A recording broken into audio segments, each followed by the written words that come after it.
अनुषा, आप देख रहे हैं देश न्यूज का खास कार्यक्रम स्त्री शक्ति। दर्शकों, स्त्री शक्ति में आज हम बात करेंगे रजिया सुल्तान की। देश के इतिहास में रजिया सुल्तान का नाम भारत की प्रथम महिला शासक के तौर पर दर्ज है। आपने इतिहास में रजिया सुल्तान के बारे में तो पढ़ा ही होगा। दिल्ली सल्तनत के दौर में जब बेगमों को सिर्फ महलों के अंदर आराम के लिए रखा जाता था, वहीं रजिया सुल्तान महल से बाहर निकलकर अपने हक के लिए युद्ध किया और शासन की बागडोर भी संभाली। रजिया सुल्तान का जन्म दिल्ली सल्तनत के मशहूर शासक एवं इतिहास के प्रसिद्ध सुल्तान शमसुद्दीन इल्तुतमिश के घर 1236 ईस्वी में हुआ था। रजिया को इतिहास में रजिया अल दीन और शाही नाम जलालत उद दिन रजिया से भी जाना जाता है। रजिया सुल्तान 3 भाइयों में इकलौती और सबसे काबिल थी। रजिया सुल्तान का बचपन का नाम हफ्सा मोइन था, लेकिन सभी उसे रजिया कहकर ही बुलाया करते थे। उनके पिता इल्तुतमिश ने रजिया सुल्तान की प्रतिभा को बचपन में ही भांप लिया था और उन्हें भी अपने बेटों की तरह ही सैन्य प्रशिक्षण दिया एवं उनके अंदर एक कुशल प्रशासक बनने के सभी गुण विकसित किए। इल्तुतमिश ने पहले अपने बड़े बेटे को उत्तराधिकारी के रूप में तैयार किया, लेकिन दुर्भाग्यवश उसकी अल्प आयु में मृत्यु हो गई, जिसके बाद इल्तुतमिश ने रजिया सुल्तान में कुशल प्रशासनिक व सैन्य गुण को पहचानते हुए अपने उत्तराधिकारी बनाने की घोषणा कर दी। हालांकि दिल्ली के तख्त पर बैठना रजिया सुल्तान के लिए इतना आसान नहीं था।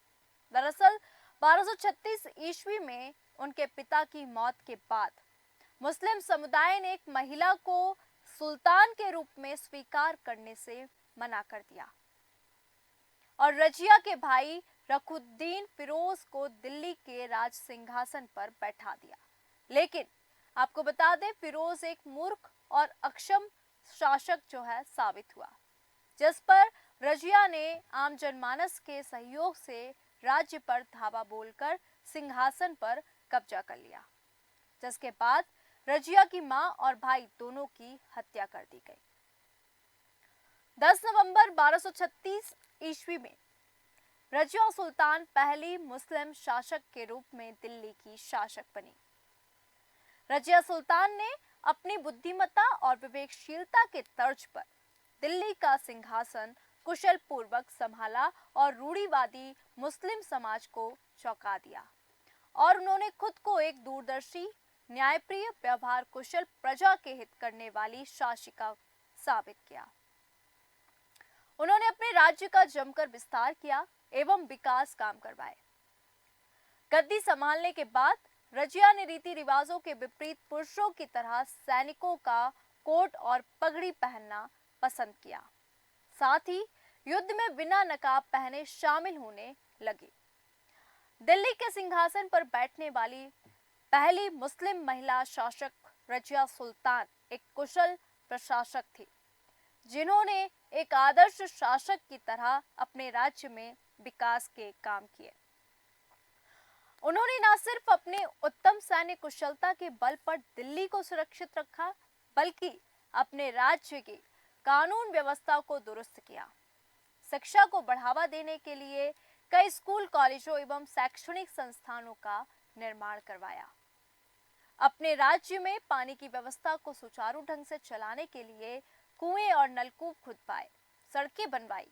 इसके अलावा उन्होंने हिंदू और मुस्लिम एकता के लिए भी काम किया और कला, संस्कृति व संगीत को भी प्रोत्साहन दिया। रजिया सुल्तान का उनके गुलाम जमालुद्दीन यकूत के साथ मोहब्बत की कहानी के इतिहास में दर्ज किया गया। रजिया सुल्तान को अपने सलाहकार याकूत के साथ इश्क हो गया। दोनों का प्यार जल्द ही परवान चढ़ने लगा, जिसके बाद तमाम मुस्लिम शासकों ने इसका विरोध किया। वहीं बठिंडा के गवर्नर इख्तियार, आपको बता दें, रजिया सुल्तान की खूबसूरती के कायल थे और वो किसी भी हाल में उनको पाना चाहते थे। साथ ही दिल्ली पर अपना कब्जा भी जमाना चाहते थे, जिसके चलते आपको बता दें, अल्तुनिया कई अन्य विद्रोहियों के साथ मिलकर दिल्ली पर हमला बोल दिया रजिया और अल्तुनिया के बीच युद्ध हुआ जिसमें याकूत मारा गया और रजिया को बंदी बना लिया गया। मरने के डर से रजिया ने अल्तुनिया से शादी करने को तैयार हो गई। इसी बीच रजिया के भाई माजुद्दीन बहराम शाह ने सिंहासन हथिया लिया। अपनी सल्तनत की वापसी के लिए रजिया और इसके पति अल्तुनिया ने बहराम शाह से युद्ध किया जिसमें उनकी हार हुई। उन्हें दिल्ली छोड़कर भागना पड़ा और अगले दिन वो कैथल पहुंचे जहां उनकी सेना ने साथ छोड़ दिया। वहां डाकुओं के द्वारा 14 अक्टूबर 1240 को दोनों मारे गए। बाद में बहराम को भी अयोग्यता के कारण गद्दी से हटना पड़ा। दिल्ली की पहली महिला मुस्लिम शासक रजिया सुल्तान की कब्र पर आज भी इतिहासकार बटे हुए हैं। कब्र के स्थान को लेकर इतिहासकारों के 3 अलग-अलग मत हैं। रजिया सुल्तान की मजार पर दिल्ली, कैथल एवं टोंक अपना दावा जताते हैं, लेकिन वास्तविक मजार पर अभी फैसला नहीं हो पाया। वैसे रजिया की मजार के दावों में अब तक ये 3 दावे ही सबसे अधिक मजबूत हैं। इन सभी स्थानों पर स्थित मजारों पर अरबी फारसी में रजिया सुल्तान लिखे होने के संकेत तो मिले हैं, लेकिन ठोस प्रमाण नहीं मिल सके। एक समझदार शासक होते हुए रजिया सुल्तान ने अपने अधिकार क्षेत्र में विधि और पूर्ण शांति स्थापित की, जिसमें प्रत्येक व्यक्ति उसके द्वारा स्थापित किए गए नियमों और बेनियमों का पालन करता था।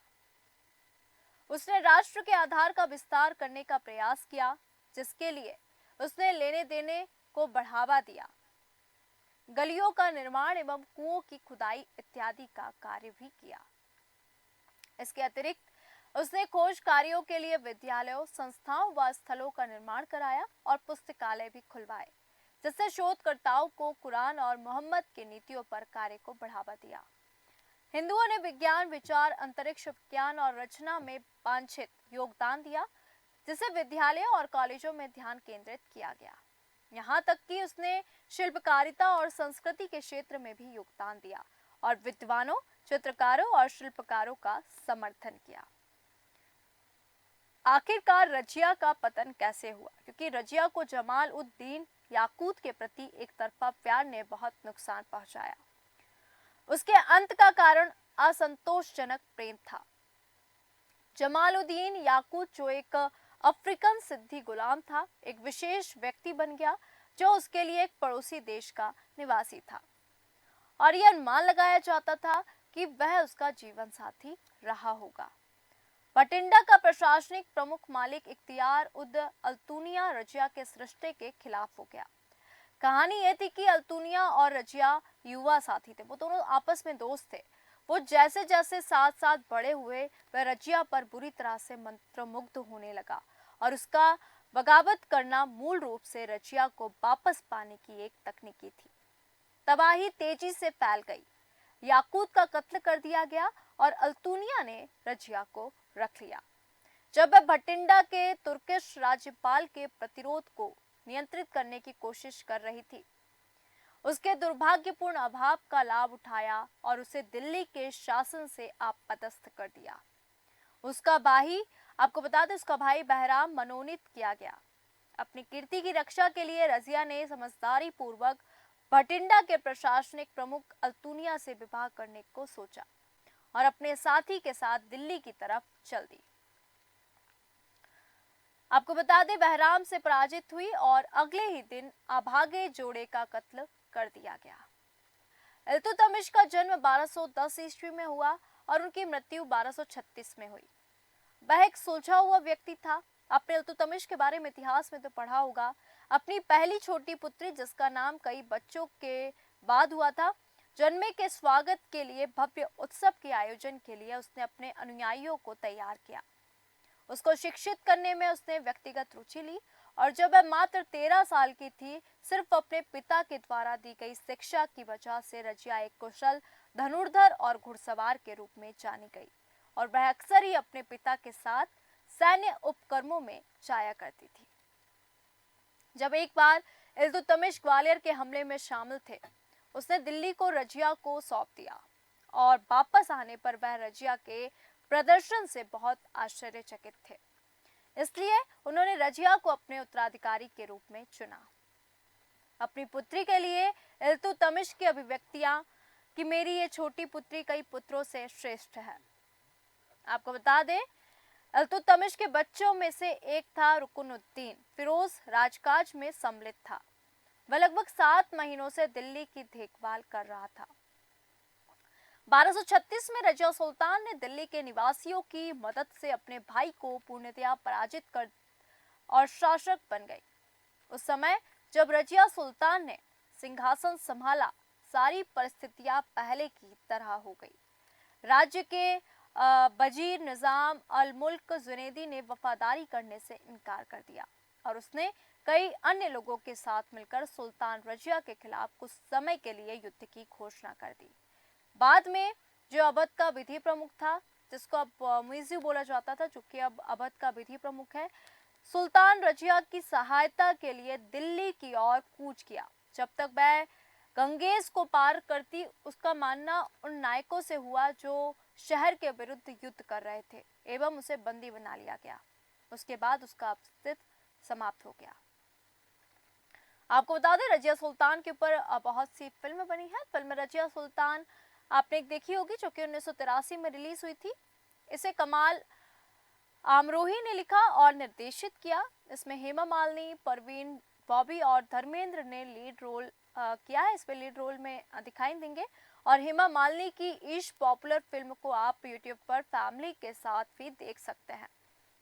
अगर हम बात करें महिला सशक्तिकरण की, तो महिला सशक्तिकरण के क्षेत्र में ऐसे व्यक्तियों की अनगिनत प्रेरणादायक कहानी आपको मिल जाएगी, जिन्होंने समाज की रूढ़िवादी सोच को बदला और समाज की बेड़ियों को तोड़कर एक अद्वितीय उदाहरण के रूप में इतिहास के पन्नों में अपना नाम सुनहरे अक्षरों में दर्ज किया।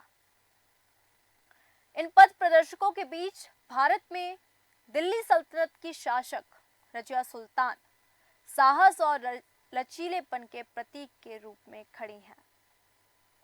भारत की पहली महिला मुस्लिम शासक और दिल्ली की एकमात्र महिला मुस्लिम शासक के रूप में रजिया सुल्तान का जीवन आम महिलाओं के जीवन को बेहतर बनाने के लिए उनकी अटूट प्रतिबद्धता का एक प्रमाण है। रजिया सुल्तान की कहानी पूरे इतिहास में महिलाओं की अदम्य भावना का एक शक्तिशाली प्रमाण है। महिला सशक्तिकरण के प्रति उनकी अटूट प्रतिबद्धता और उनकी उल्लेखनीय उपलब्धियां दुनिया भर के लोगों को प्रेरित और प्रभावित करती रहती हैं। जैसे कि हम उनके जीवन और उनके सामने आई चुनौतियों पर विचार करते हैं। यह महत्वपूर्ण है कि हम उनकी विरासत को अपनाएं और अपने जीवन और समुदायों में उनके काम को जारी रखने का प्रयास करें। दिल्ली सल्तनत की पहली महिला मुस्लिम शासक के रूप में रजिया सुल्तान का शासनकाल आशा की किरण और एक अनुस्मारक के रूप में कार्य करता है कि लिंग कभी भी सफलता में बाधा नहीं बनना चाहिए। सत्ता संघर्षों से निपटने, सामाजिक मापदंडों को चुनौती देने और महिलाओं के जीवन को बेहतर बनाने के उद्देश्य से नीतियों को लागू करने की उनकी क्षमता ऐसे सबक है जिससे हम सीख सकते हैं। रजिया सुल्तान एक उदाहरण है कि अपने अस्तित्व, अपनी पहचान, अपने अधिकारों और समानता के लिए स्त्रियों को स्वयं ही आगे आना होगा। पर्दे में रहना स्त्रियों की गरिमा का प्रमाण नहीं है। हर स्त्री को अपना भविष्य चुनने की आजादी होनी चाहिए। महिला सशक्तिकरण कोई अपवाद नहीं है, बल्कि एक मौलिक वास्तविकता है। अब कार्रवाई करने का समय आ गया है, क्योंकि रजिया सुल्तान की कहानी हमें याद दिलाती है कि प्रगति संभव है, समर्पण और दृढ़ संकल्प के साथ। हम सभी के लिए एक अधिक न्याय संगत दुनिया को आकार दे सकते हैं। याद रखें, परिवर्तन लाने की शक्ति हम में से प्रत्येक के भीतर निहित है। रजिया सुल्तान की विरासत का हम सम्मान करें और महिला सशक्तिकरण को आगे बढ़ाने के लिए अथक प्रयास करें, जिससे आज महिलाओं के जीवन और आने वाली पीढ़ियों पर सकारात्मक प्रभाव पड़ेगा। साथ मिलकर हम एक ऐसा समाज बना सके जहां महिलाओं की आवाज सुनी जाए, उनके अधिकारों का सम्मान किया जाए और उनकी क्षमता को पूरी तरह से उपयोग किया जाए। रजिया सुल्तान, क्योंकि दिल्ली सल्तनत पर जिन्होंने 4 वर्षों तक शासन किया, भारत की पहली महिला शासिका हैं और एक कुशल तीरंदाज हैं रजिया सुल्तान।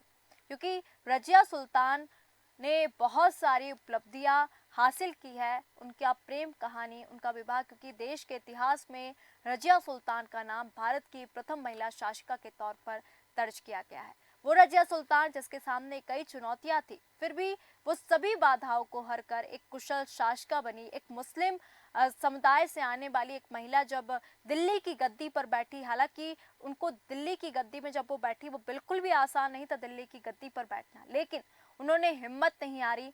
उन्होंने तमाम जो भी बाधाएं आई उसको पार किया और दिल्ली में शासन किया 4 वर्षों तक। तो आज के खास कार्यक्रम स्त्री शक्ति में हमने आपको बताया कि आखिरकार कौन थी रजिया सुल्तान, जिन्होंने दिल्ली सल्तनत पर 4 वर्षों तक शासन किया। भारत की पहली महिला शासिका, एक कुशल तीरंदाज रजिया सुल्तान ने क्या क्या किया, उनकी क्या क्या उपलब्धियां रही, तमाम जानकारी आज के खास कार्यक्रम स्त्री शक्ति में हमने आपके साथ साझा की। दर्शकों, स्त्री शक्ति में फिर मिलेंगे ऐसे ही किसी प्रेरणादायक स्त्री के साथ। बने रहिए देश न्यूज के साथ। नमस्कार।